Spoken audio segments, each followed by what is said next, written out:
To have a man is to have a weakness. Here is the disclaimer. Welcome to Be For Fucking Real. And I'm going to respect everyone involved, but I'm also going to keep it 100%. If people are mad, they just have to be mad. So in high school, I became an athlete. I had been an athlete since elementary school. My mom was my first coach. By the time I had got to high school, I had gotten better. That was really important to me, and I feel like that kind of became like my identity. I don't know. Like, I learned to balance and prioritize when I was in sports. It was really beneficial. My looks were maybe third, fourth, fifth on the list of priorities. I don't know. I mean, there was school. I didn't have to work. There's sports, there's family commitments, all the things, and you don't control 100% of what you do and what you wear because you don't have a job. I just did what I had to do as far as school went, keeping my grades and staying enrolled in sports, staying out of trouble, getting my little allowance. I was a good girl.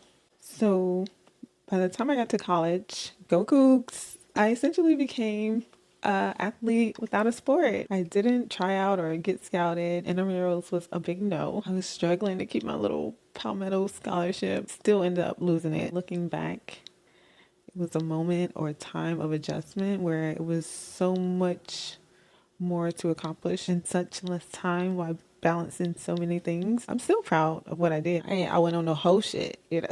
You know what I'm saying? Like, a bitch kept a 9 to 5. I didn't take on like $1 trillion in debt, but I still got it. Listen, this is not even alleged, but I'm gonna say alleged. When I first started, they did attendance with our social security numbers. Y'all don't understand, the ops in Florida would run amok, okay? Y'all got people's first, last name, social security numbers, and they going around scratching their names saying that they are here. You know how many Birkin bags they would have had in the trap with that attendance? Man, please. I was like, wow. But I was just trying to make a B in biology so I can keep my little scholarship. Like I said, I lost it. I still made it. I lost that, but I made it. Okay? I lived in the dorms. I got me a little boo. Shout out to JP. Okay. I started wearing like these sweatpants. And it appears to all involved that I would wear them quite often. And everybody noticed. Well, I had a fight with my roommates early. Basically, they said I was mistreating JP. And I told them to mind their fucking business. Booty cooties, this ain't your business. But it ain't your business, so mind your business. Well, they were gonna tell me that I was wearing my sweatpants every other day, allegedly. And the first time it came up about me wearing these sweatpants was a random football player. Like, after I graduated, he reminded me of him. I was like, oh, okay, yeah, I guess I remember. But recently, I ran into my first boyfriend from college in my city currently at my favorite restaurant while I was getting my favorite pizza that happens to have meat on it, so I'm not going to tell you what it is. And he just came up behind me and was like, Didi? And I was like, JP? Dum, dum, dum, dum, dum, dum, dum, dum, dum. I don't know what that song is. I was like, this is a world. Is it a world? I don't know.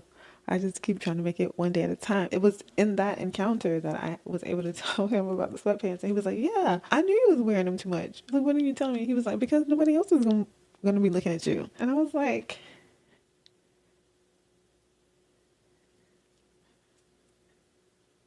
let me sit on this. Because what? If your breath stunk, would I let your breath stink, push everybody away just because I enjoy you myself? No, I wouldn't. I wouldn't do that. I don't need nothing. Never have I ever. And I have done some ever after things. What? That's weird. I still love him, but that was just weird. Now, I left for England my sophomore year of college. I literally fell in love. Like, this is after JP. JP, I slipped. This time I fell completely on my face. While abroad, had never experienced this level of, or this capacity of like pain, patience, and just pure stimuli in my whole life. Exciting. I drank champagne for the first time. And the first time I like threw it all up and then got another bottle. Wait a minute. Let me try it again. I was in Reading. I was like, wow, like this tastes good. When you drink beer or tequila straight, it burns, but like it was like tasting good.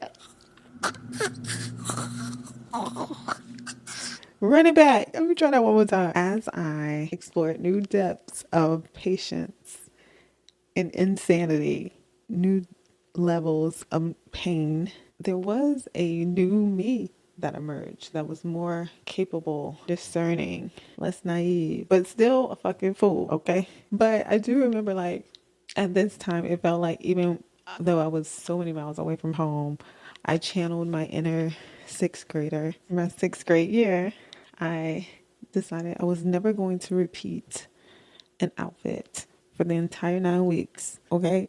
All right, borrowing clothes. I was switching up clothes. I was wearing the shirts with one thing and the pants with the other. It's Florida, so it's shirts, shorts, pants year round. So if I switch up a shoe, that's a new outfit, Pookie. Okay, I was the girl over there, and I wasn't gonna let no boy hold me back. In my experience, the men latch on to a weakness to become relevant, but it's like a trauma bond. Please, I'm over it. To have a man is to have weakness, or so I've seen in the past. Can't speak for everyone, and I can't say that for now. Everybody's been a benefit lately.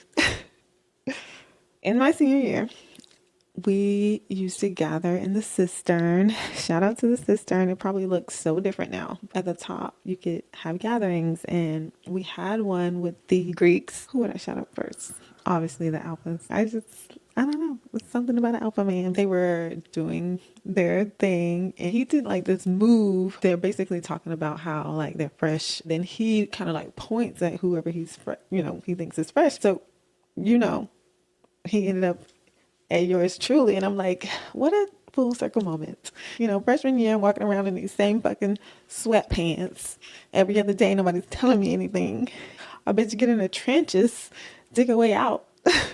This is the same trenches she put herself in. This is not real trenches, okay? This is bad choices, but it was still the trenches nonetheless. I remember who I was. It's not like a new person evolved. It was really like prioritizing what was best for me and most beneficial for me at the time. But always remembering, who's that girl? Yes, I'm on my Eve. I'm about to get 2 paws. Keep playing. If that's gonna bring the boys to the yard, I'm down. Who's that girl? La la la la la la la la la la. Listen, don't make me get an OnlyFans, okay?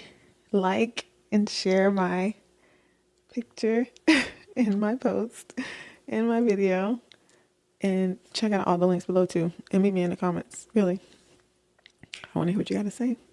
I really do. In closing, understanding what to prioritize and how to manage short-term and long-term obligations has been a key factor of success. Taking these full circle moments where you start off one place, you go around the world, make mistakes everywhere, come back.